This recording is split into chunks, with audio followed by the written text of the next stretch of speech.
Vamos a continuar con nuestra serie Cristo y su exaltación. Es el tema número 36.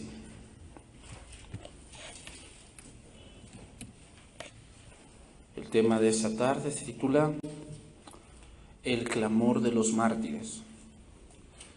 El clamor de los mártires.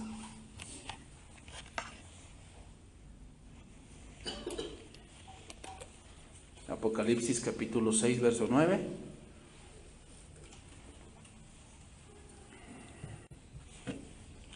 Voy a empezar a dar lectura ahí.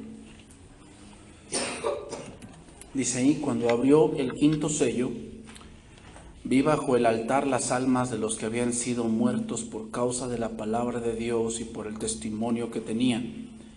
Y clamaban a gran voz diciendo: ¿hasta cuándo, Señor, santo y verdadero, no juzgas y vengas nuestra sangre en los que moran en la tierra? Y se les dieron vestiduras blancas y se les dijo que descansasen todavía un poco de tiempo, hasta que se completara el número de sus consiervos y sus hermanos, que también habían de ser muertos como ellos. Bien, hermanos, voy a empezar formulando 3 preguntas que deberemos reflexionar para llegar al punto aquí. La primera pregunta es: ¿será que el Señor olvidó a aquellos que murieron en el circo romano? Sabes que muchos de ellos murieron a manos de los leones, otros fueron carne de cañón, otros murieron como gladiadores, ¿verdad? Porque tenían que divertir al pueblo. Entonces utilizaban a gente para eso. El chiste era divertir. ¿Cómo? Bueno, exiliaron muchas cosas. ¿Será que Dios olvidó esas muertes? De todos aquellos que estaban en esa tribuna y se burlaban, de todos los césares que pensaban que se creían Dios. ¿Será que Dios olvidó esa sangre? Segunda pregunta: ¿será que el Señor olvidó a aquellos que murieron en las galeras? Muchos cristianos que eran condenados eran mandados a las galeras. Las galeras eran los barcos de guerra donde tenían que remar y estaban anclados, o más que nada encadenados a la nave. Si la nave se hundía, ellos se hundían con ella. ¿Será que Dios olvidó a esas personas en las galeras? ¿Será que el Señor olvidó a aquellos que murieron en la Inquisición? ¿Te recuerdas esa época de la Santa Inquisición, cuando la iglesia empezó a hacer cacería de brujas? Y en ese tiempo, como se había cerrado la Biblia, no había mucho avance científico ni mucha ciencia. Entonces, si tú conocías que la manzanilla quitaba el dolor de cabeza y hacías un té con la manzanilla y te lo tomabas y decías: me sentí bien, y si lo recomiendas a otra persona, te creían bruja. Porque no, es que ya hace polvos mágicos, hace menjurjes con esa planta. Entonces, la iglesia lo que hacía era primeramente confiscar todo lo que ellos tenían. Te quitaban todo: tu casa, tus tierras, tu dinero, todo te lo quitaban. Y después, entre paréntesis, te hacían un juicio. Pero obviamente un juicio donde claramente ibas a perder. Se decía en esos tiempos que cuando tú te enfrentabas a la Santa Inquisición, era claramente que ibas a perder. O sea, ya estabas condenado. El juicio solamente era un protocolo. Entonces, hermanos, en este punto veremos que esto no es así. Dios no olvida algo del cual el hombre no se arrepiente, ¿ok? Sino que su maldad, dice la palabra, está delante de Dios de día y de noche. Entonces, con la apertura del quinto sello, cambia repentinamente el escenario que Juan contempla en estos versos. Entonces vamos a empezar a estudiar. Apocalipsis 6:9.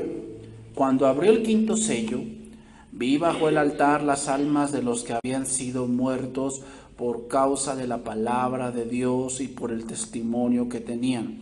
Aquí vemos un poco la respuesta de lo que habíamos formulado. ¿Los ha olvidado Dios? No. Ahora, otra pregunta: ¿por qué debajo del altar? ¿Cuál altar? ¿El de la tierra o el del cielo? Bueno, recordemos que Juan está en el Espíritu y está en los cielos, ¿no? Vio una puerta abierta en los cielos, Apocalipsis capítulo número 4. Y él está mirando en los cielos lo que está pasando. Entonces, el altar al cual se refiere es el altar del templo del cielo.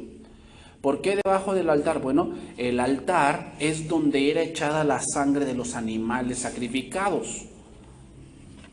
Eso lo puedes leer en Levítico capítulo 4, versos número 7.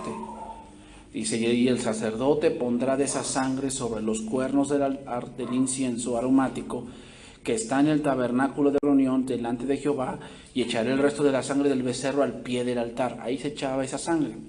Entonces, al mirar esto, nos damos cuenta de que estos hombres han muerto por causa de Cristo. Pero no para salvarse, hermanos, no para salvarse, sino la salvación ya la tenían. Es por causa de esa salvación que fueron muertos. Ahí te voy a decir otra cosa. Era una creencia judía popular que las almas de los justos permanecían debajo de un altar celestial. Era una creencia judía. Ahora, dos cosas por las cuales habían sido muertos. Número uno, por la palabra de Dios.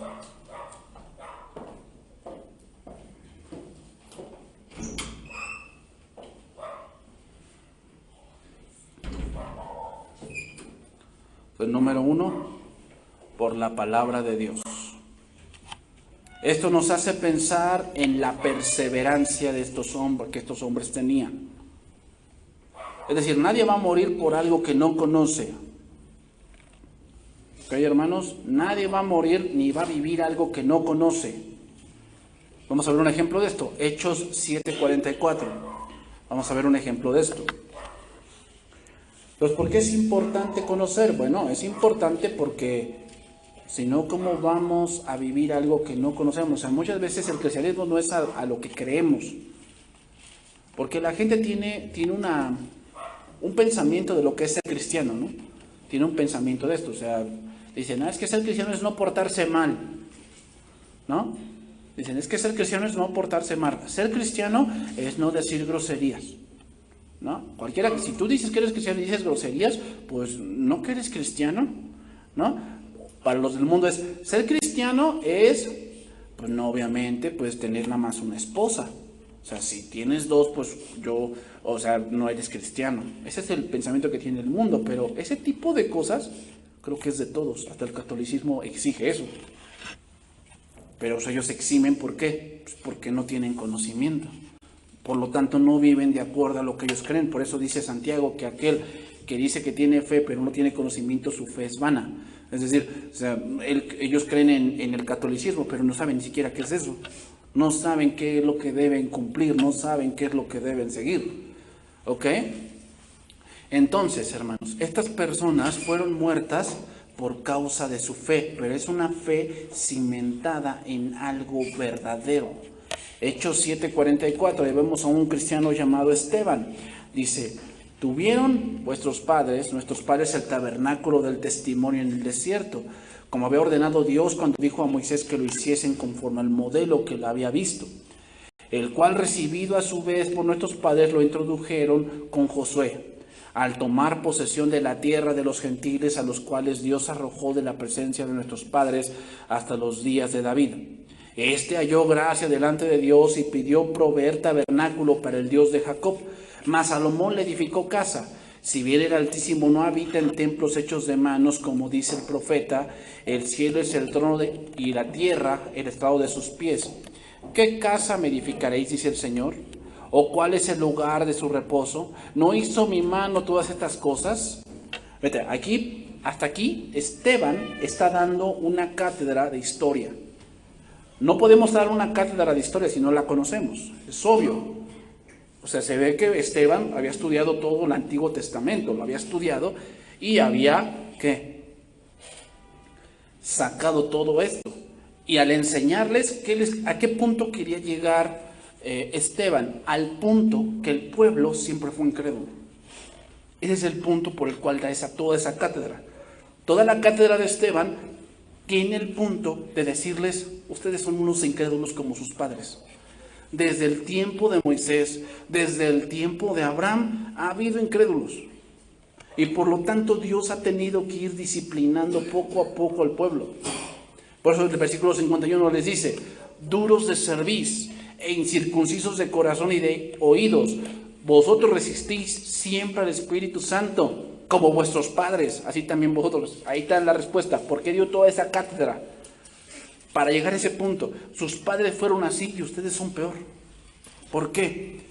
Lo dice. ¿A cuál de los profetas no persiguieron vuestros padres y mataron a los que anunciaron de antemano la venida del justo, de quien vosotros ahora habéis sido entregadores y matadores? O sea, era más grave porque sus padres mataron profetas, pero ustedes mataron al Mesías. Por eso era más grave. Dice, vosotros que recibisteis la ley por disposición de ángeles, ahí ángeles se refiere mensajeros, eso es disposición de ángeles, y no la guardasteis. Oyendo estas cosas, dice, se enfurecían en sus corazones y crujían los dientes contra él.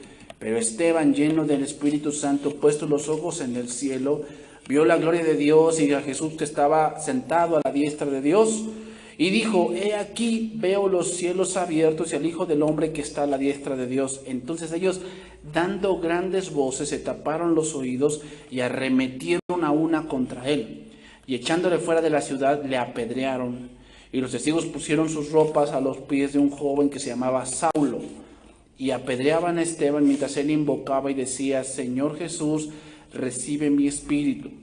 Y puesto de rodillas, clamó a gran voz, Señor, no les tomes en cuenta este pecado. Quiero que pongas atención en esa última frase, porque vamos a llegar a un punto después que esa frase ya no se repite más.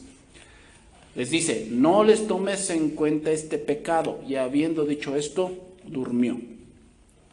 Entonces, Esteban fue un claro ejemplo de alguien que murió por la palabra, ¿ok? Por la palabra. Ellos arremetieron contra él porque la palabra no hallaba cabida en ellos.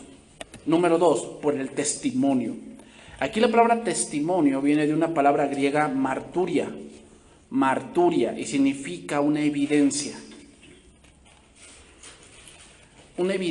judicial, es decir, es algo que se investigó, algo que se utilizaron varias técnicas para llegar a algo. ¿Ok? Eso significa marturia.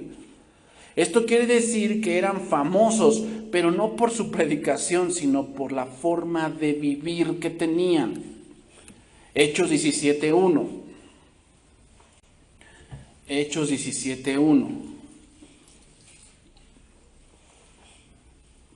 Dice ahí, pasando por Anfípolis y Apolonia, llegaron a Tesalónica, donde había una sinagoga de los judíos. Y Pablo, como acostumbraba, fue a ellos. Por 3 días de reposo discutió con ellos, aclarando y exponiendo por medio de las Escrituras que era necesario que el Cristo padeciese y resucitase de los muertos, y que Jesús, a quien yo os anuncio, decía él, es el Cristo. Y algunos de ellos creyeron, y se juntaron con Pablo y con Silas, y de los griegos piadosos gran número, y mujeres nobles no pocas. Entonces los judíos, que no creían, ¿ven cómo lo dice? Teniendo celos, tomaron consigo algunos ociosos, hombres malos, y juntando una turba, alborotaron la ciudad, y asaltando la casa de Jasón, procuraban sacarlos al pueblo, o sea, los querían linchar. Pero no hallándolos, trajeron a Jasón y algunos hermanos entre las autoridades de la ciudad, gritando, estos que trastornan el mundo entero, también han venido acá. Pregunta, ¿con qué lo trastornaban? Por cómo vivían. Los judíos, ¿por qué se dieron cuenta de que eran aquellos que habían de Jerusalén y que estuvieron en otro lado, y en Filipos, y en Éfeso, y en Corinto? ¿Cómo se dieron cuenta los judíos que eran los mismos y empezaron a decir, estos que trastornan el mundo entero han venido acá? Porque tenían una fama de cómo se conducían.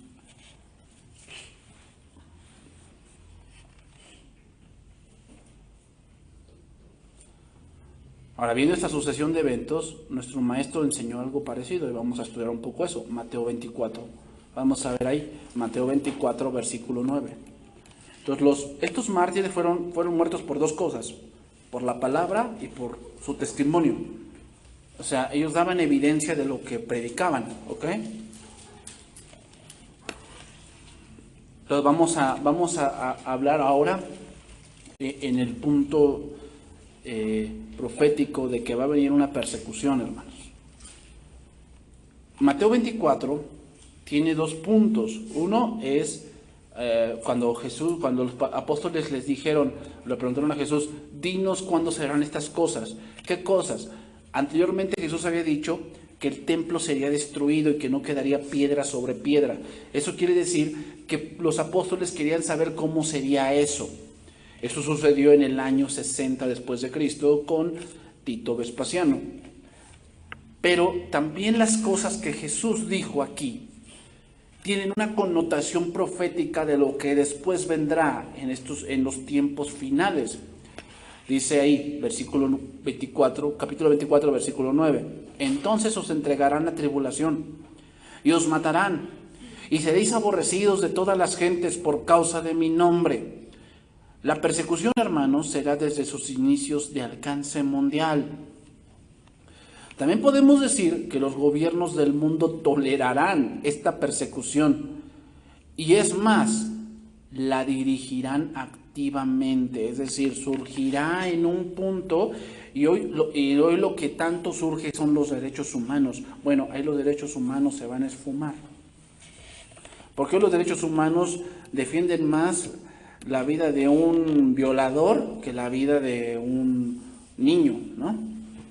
Entonces, el odio del mundo a Dios, el Padre y a Jesucristo se hará manifiesto persiguiendo cristianos.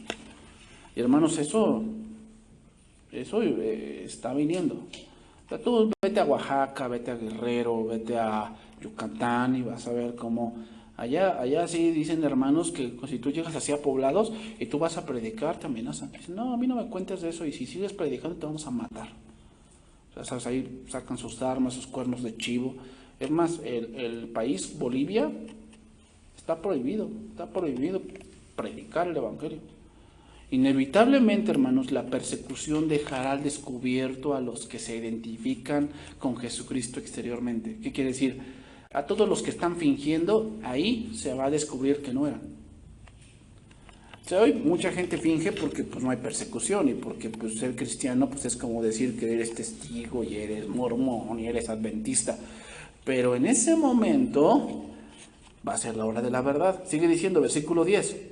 Muchos tropezarán entonces. Aquí la palabra tropezar significa se escandalizarán, apostatarán, ¿verdad? Apostatarán. ¿Por qué causa? Por la persecución. Muchos tropezarán entonces y se entregarán unos a otros. Es decir, va a haber traición. Va a haber traición. No, yo no soy, pero dice, y unos a otros se aborrecerán.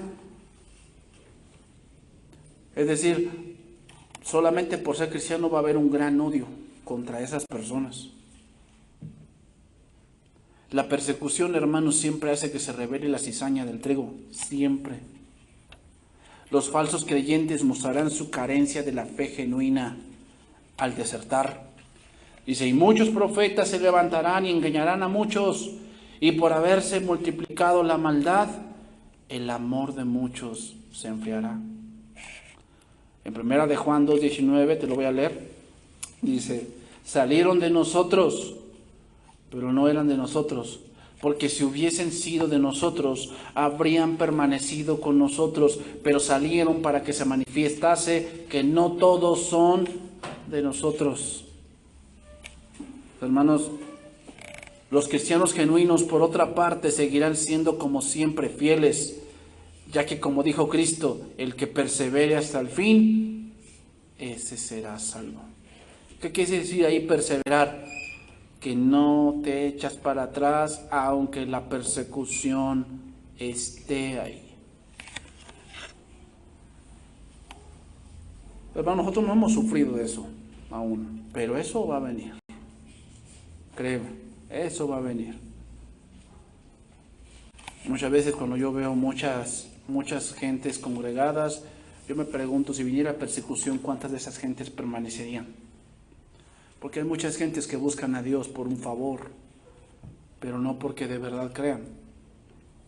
Los creyentes verdaderos, hermanos, perseveran a través de cualquier prueba. Los creyentes verdaderos perseveran a través de cualquier prueba, incluso la persecución y el martirio.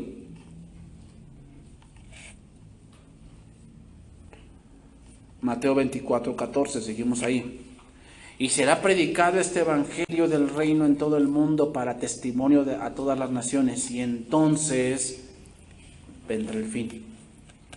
Hermanos, muchos han dicho, la semilla de la iglesia es la sangre de los santos, porque entre más los mataban, más la iglesia crecía. Y podíamos decir que la iglesia era pura cuando la iglesia era perseguida. No había tanto apóstata en ese momento. ¿Por qué? Porque ser cristiano era cuestión de morirte. Ahora, pues bueno, mucha gente milita, después se sale, ya lo ves con los ídolos, después regresa, ahora ya está con los adventistas, después ya se vuelve ateo. Pero en ese momento, hermanos, de la persecución, ahí ser cristiano significa morir. El anticristo, hermanos, será el responsable del incremento de la intensidad de la persecución. O sea, habrá persecución, pero a mediados de los 7 años de tribulación, el anticristo profanará el templo y exigirá al mundo que lo adore. Y en ese momento, el mundo no verá más al anticristo como un simple líder, sino como un libertador político, sino lo verá como una divinidad. Y al verlo así, su palabra será la ley. Entonces, si él dice, no, esos que no me adoran hay que matarlos, el mundo se va a abalanzar contra los cristianos. En serio, ¿no? O sea, hoy muchas cosas se detienen porque, dice la palabra en Tesalonicenses, ya está en operación el misterio de la iniquidad, solo que hay quien al presente lo detiene. Y yo creo que eso que al presente lo detiene es la autoridad, ¿ok? O sea, hoy tú no puedes llegar y, pues es cristiano y lo matamos y no me hacen nada, ¿no? Aquí, bueno, aquí en este país, varios procesos, pero aquí todavía existe que si matas a una persona, pues tienes que enfrentar la justicia. En ese momento, matar a un cristiano será hacer la voluntad de Dios, en este caso del anticristo. Por eso dice Apocalipsis 13:3, vi una de las cabezas como herida de muerte, pero su herida mortal fue sanada y se maravilló toda la tierra en pos de la bestia. Y adoraron al dragón que había dado autoridad a la bestia, y adoraron a la bestia diciendo, ¿quién como la bestia y quién podrá luchar contra ella? Y también se le dio boca para que hablaba grandes cosas y blasfemias, y se le dio autoridad para actuar 42 meses, es decir, 3 años y medio. Esta parte, hermanos, esta parte habla del último periodo de la tribulación, donde el mundo enceguecido por todas las obras y señales del anticristo y por el engaño de Satanás hará matar a todos los que no le adoren. La persecución de los creyentes, hermanos, que comenzó al principio de la primera parte de la tribulación, se intensificará después de que el anticristo se proclame Dios. Entonces, con el mundo entero adorando al anticristo como Dios, se considerará blasfemos a los creyentes que se oponen al anticristo. Se les considerará blasfemos. Y eso traerá sobre ellos persecución del falso sistema religioso del anticristo. Como te lo dije, matar a un cristiano en ese momento será hacer la voluntad de Dios. Mateo 24:16. Entonces los que estén en Judea huyan a los montes. El que esté en la azotea no descienda para tomar algo de su casa. El que esté en el campo no vuelva atrás para tomar su capa. Mas ay de las que estén en cinta, de las que críen en aquellos días. Orad pues que vuestra huida no sea en invierno ni en día de reposo. Porque habrá entonces gran tribulación, cual no la ha habido desde el principio del mundo hasta ahora, ni la habrá. Y si aquellos días no fuesen acortados, nadie sería salvo, mas por causa de los escogidos, aquellos días serán acortados. Mira, Jesús mismo nos dice que la única manera de escapar de esta persecución es huir inmediatamente. Es huir. Digo, esto sucedió en el año 70 después de Cristo, cuando Tito Vespasiano vino. Y así fue, o sea, sitió Jerusalén, y cuando entró a la ciudad mató a todos, o sea, mataban a las mujeres encinta, a las que criaban niños, agarraban a los niños y los azotaban a la pared, a las mujeres las violaban y las mataban, las sacaban de los cabellos, las arrastraban como un trofeo. Eso pasaba, bueno, hermanos, eso es cruel. La persecución venidera será más. Por eso dice, habrá gran tribulación cual no la ha habido. O sea, si hemos visto esa persecución de mucha gente, la persecución que montará el anticristo será superior. La única manera de escapar es huir. Pero los que no puedan hacer esto, como las mujeres embarazadas o las que están criando, serán masacradas. Hermanos, la persecución llegará a ser tan severa que nadie sobreviviría si Dios no interviniera.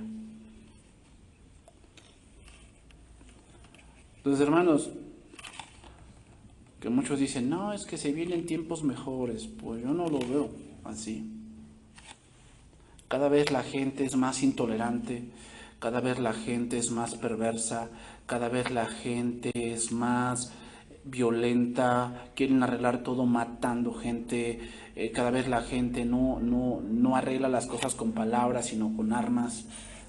A ese tiempo estamos llegando, hermanos, y cuando el anticristo diga, tienen licencia para matar cristianos, tú piensas que todos los que son tus vecinos, que te conocen, o los que conoces del kinder de tu hijo, o de la primaria de tu hijo, tú piensas que no agarrarán en ese momento y querrán matarte, pensando que hacen el favor de Dios y la voluntad de Dios. Continuamos, hermanos. 6:10 de Apocalipsis. Y clamaban a gran voz diciendo, ¿hasta cuándo, Señor santo y verdadero, no juzgas y vengas nuestra sangre en los que moran en la tierra? A ver, hermanos, el primero, segundo, tercero y cuarto sello hablan de juicio hacia el mundo.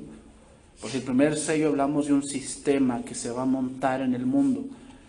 El segundo sello empezamos a hablar que va a empezar a haber mucha escasez, va a empezar a haber muerte, va a empezar a haber guerras, va a empezar a haber conflictos, el conflicto económico se va a ver, vamos a empezar a ver que va a haber mucha muerte, muchas enfermedades desconocidas, va a empezar a escasear la comida, que mucha gente solamente va a trabajar para vivir ella.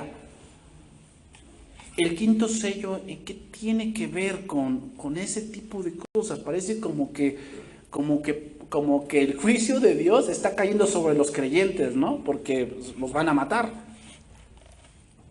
Pero, hermanos, el quinto sello no trata sobre el martirio de los creyentes, sino trata de la venganza de Dios por esos creyentes. En el Salmo 2, te lo voy a leer, dice esto. Salmo 2:1.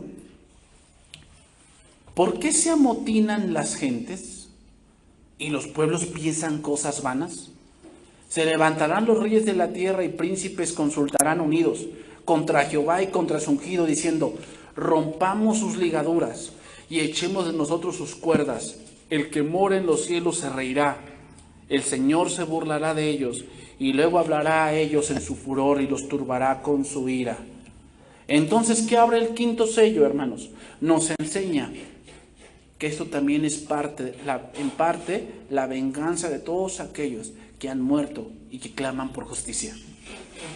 ¿Te acuerdas cuando Dios confrontó a Caín y le dijo, ¿dónde está tu hermano? Y él le dijo, no sé, ¿soy yo acaso guarda de mi hermano? Y Dios le respondió, ¿qué has hecho? La sangre de tu hermano clama a mí por justicia. Es decir, hermano, regresamos a la primera pregunta. ¿Tú piensas que Dios olvidó a aquellos cristianos que murieron en el Coliseo Romano? ¿Que murieron como antorchas alumbrando los jardines de Nerón? Los crucificaban y los prendían vivos para alumbrar sus jardines. ¿Tú piensas que Dios olvidó a todos ellos? No, hermanos, Dios los tiene bien presentes. Y estos juicios también es parte de la venganza de Dios por matar a sus hijos. Entonces ahora vamos a ver qué oraban estos mártires. Clamaban a gran voz diciendo: ¿hasta cuándo, Señor santo y verdadero, no juzgas y vengas nuestra sangre? ¿Cómo oró Esteban? No dijo: no les tomes en cuenta este pecado. ¿Por qué ya no oran así los mártires? Ya diciendo: Señor, ten misericordia de ellos. ¿Por qué ya no oran así? Ahora ya dicen: ¿hasta cuándo, Señor, no juzgas y vengas nuestra sangre de los que moran en la tierra? En palabra de Dios para todos dice esto: Señor, ¿cuándo vas a juzgar a los habitantes de la tierra y a castigarlos por habernos asesinado? ¿Hasta cuándo, Señor? Ya no piden diciendo: ten piedad de ellos, Señor.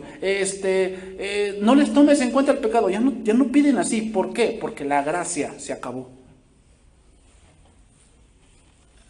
La gracia se acabó, hermanos. Estas oraciones, o esta oración, hermanos, tendrá una contestación contra aquellos que con maldad, con odio y con ventaja mataron a los hijos de Dios. Ahora, veamos cómo dice su oración. Analicemos la oración de estos hombres. Primeramente dicen: Señor Santo. Señor Santo quiere decir, como Dios es santo, Él debe juzgar el pecado. Él debe juzgar, o sea, Señor, tú eres santo, y si eres santo debes juzgar ese pecado que ellos están haciendo. Número 2, le dicen Señor verdadero. Quiere decir, el Señor dijo que tomaría venganza y Él siempre cumple su palabra. No dice así Romanos capítulo 13, no os venguéis vosotros mismos, sino dejad lugar a la ira de Dios, porque Cristo está: mía es la venganza, dice el Señor. ¿Hasta cuándo, Señor, vas a tomar venganza de nosotros? Sigue diciendo el versículo 10. Seguimos analizando lo que están diciendo. ¿Hasta cuándo, Señor santo y verdadero, no juzgas y vengas nuestra sangre en los que moran en la tierra? Aquí parecería, hermanos, que parece que le están diciendo a Dios qué hacer, ¿no? Si, o sea, Señor, ¿hasta cuándo lo vas a hacer? No. Es un clamor muy conocido en el mismo Israel. Esa palabra ¿hasta cuándo? Es un clamor muy conocido en Israel que reflejaba una pregunta de un justo por haber terminado su dolor. Te voy a dar un ejemplo. Salmo capítulo 13. Ahí vemos un ejemplo de esto. Salmo capítulo 13. Dice ahí. Mira, fíjate, el título que tiene allí el Salmo número 13 dice: plegaria pidiendo ayuda en la aflicción. Dice ahí: ¿hasta cuándo, Jehová, me olvidarás para siempre? ¿Hasta cuándo esconderás tu rostro de mí? ¿Hasta cuándo pondré consejo en mi alma, con tristezas en mi corazón cada día? ¿Hasta cuándo será enaltecido mi enemigo sobre mí? Mira, respóndeme, oh Jehová, Dios mío. Alumbra mis ojos para que no duerma de muerte, para que no diga mi enemigo: lo vencí. Mis enemigos se alegrarían si yo resbalara. Mas yo en tu misericordia he confiado. Mi corazón se alegrará en tu salvación. Cantaré a Jehová porque me ha hecho bien. Eso es algo común en la escritura hebrea. ¿Hasta cuándo, oh Señor, estaré triste? ¿Hasta cuándo me responderás? ¿Hasta cuándo me olvidarás para siempre? Es el mismo clamor que hacen estos hombres en Apocalipsis capítulo 10, cuando dicen: ¿hasta cuándo, Señor santo y verdadero? O sea, es un clamor no diciéndole a Dios qué tiene que hacer. Es un clamor diciendo: Señor, tú eres justo y en ti hemos esperado, no nos olvides. Pero como te digo, ya no piden diciendo: Señor, ten misericordia de los moradores. Ya no. ¿Por qué? La gracia, el tiempo de gracia estaba a punto de terminar. El pueblo de Dios ya no pediría más porque perdone a sus enemigos, sino que ahora es momento de pedir que Dios haga justicia, no por ellos, sino por Dios mismo. Era el momento de pedir justicia. Apocalipsis 6:11, y vámonos por la parte final. Apocalipsis 6:11. Y se les dieron vestiduras blancas, y se les dijo que descansasen todavía un poco de tiempo, hasta que se completase el número de sus consiervos y sus hermanos que también habían de ser muertos como ellos. Aquí la palabra descansar significa en el griego reposar o ser exento de algo. Refrescarse también significa refrescarse. Aquí los mártires reciben un galardón de gracia. Las vestiduras blancas que se les dan, hermanos, habla de que su oración será contestada pronto.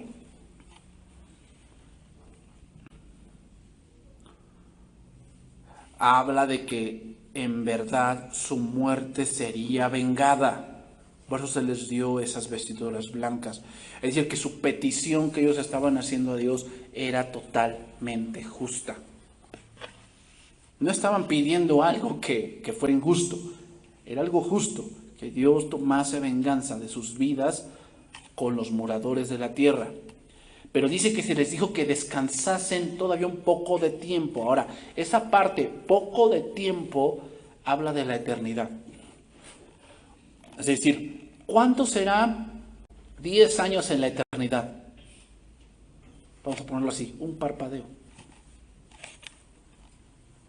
Un parpadeo, porque en la eternidad no hay tiempo. O sea, esperar 100 años en la eternidad es poco tiempo. O sea, si lo ponemos en el tiempo nuestro, pues obviamente 100 años es un tiempo relativamente largo. Pero si lo ponemos en la eternidad, 100 años, ¿cuánto es? Un poco de tiempo. Eso les dice, se les dijo que descansase, o sea, se les dio reposo diciendo, con las vestiduras blancas se hará lo que ustedes dicen, pero todavía no. Por eso les dice, descansen un poco de tiempo hasta que se completara el número de sus consiervos y sus hermanos. Es decir, todavía había otros que iban a morir.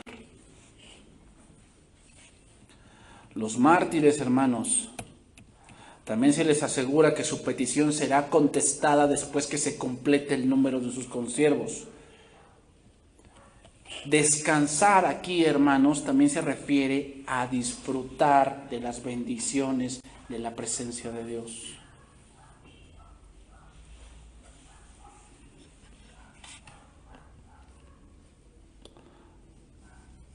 Y voy terminando. El mundo, hermanos, no es lo bastante comprensivo, humano y civilizado, ni educado, para evitar que se repitan las atrocidades del pasado. ¿Qué atrocidad podríamos recordar de una persecución muy grande? Una que se me viene ahorita a la mente, el Holocausto de la Segunda Guerra Mundial. Una persecución masiva de los nazis, invadiendo Polonia, República Checa, Francia, Italia, parte de Gran Bretaña, un poco de España. Quisieron invadir Rusia, pero el clima no los dejó. Pero cuando llegaban a ese tipo de lugares, no, hermanos, hacían limpia.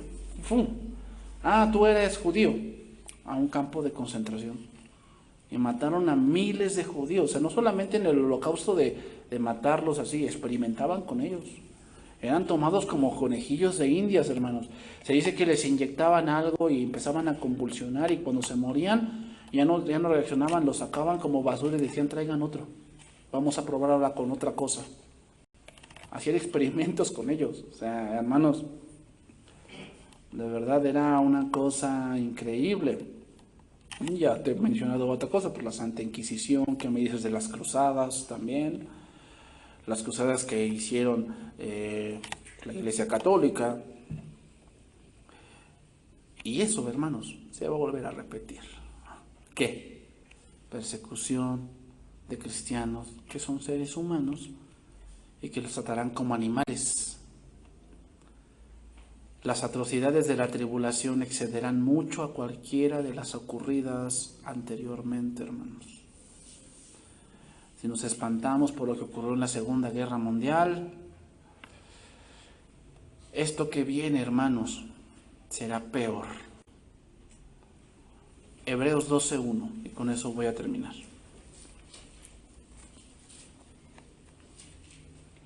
Hebreos 12:1.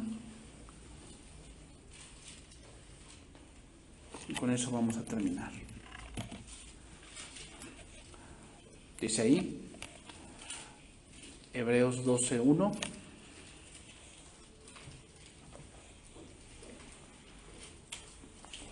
Por tanto, nosotros también, teniendo en derredor nuestro tan grande nube de testigos, despojémonos de todo peso y del pecado que nos asedia, y corramos con paciencia la carrera que tenemos por delante. Puesto los ojos en Jesús, el autor y consumador de la fe, el cual por el gozo puesto delante de él sufrió la cruz, menospreciando el oprobio, y se sentó a la diestra del trono de Dios. Considerad aquel que sufrió tal contradicción de pecadores contra sí mismo, para que vuestro ánimo no se canse hasta desmayar. Hermanos, el autor de Hebreos en el capítulo anterior, capítulo 11, da una lista de gente que caminó en fe y que sufrió muchas cosas por causa del Evangelio. Y muchas veces, hermanos, en esa carrera cristiana nos va a tocar a nosotros sufrir también esa parte. Pero tenemos que tener puesto la mira en el galardón, hermanos. Lo que viene para alguien que muere por Cristo es muy grande. Una cosa es que un cristiano muera dedicando su vida a Dios, y otra cosa es que cuando eres un mártir, hay un galardón especial para esas personas. Así como hay un galardón especial para aquellos que son pastores y que llevaron esa parte delante de Dios hasta el final, también hay un galardón especial para aquellos que sufren y que aunque sufrieron por Cristo, se mantuvieron firmes. Tienen un gozo en los cielos. Entonces por eso se les dice, miren el gozo. Es decir, podrías decir, no creo en Cristo y gozar de un gozo temporal en esta tierra, pero el que te maten por Cristo será un instante, pero el gozo será eterno. Eso es lo que tenemos que tener bien puesto en la mente, que el morir será un instante, pero el gozo que viene después para alguien que murió por el nombre de Jesús es muy, muy grande. Que Dios bendiga su palabra, hermanos.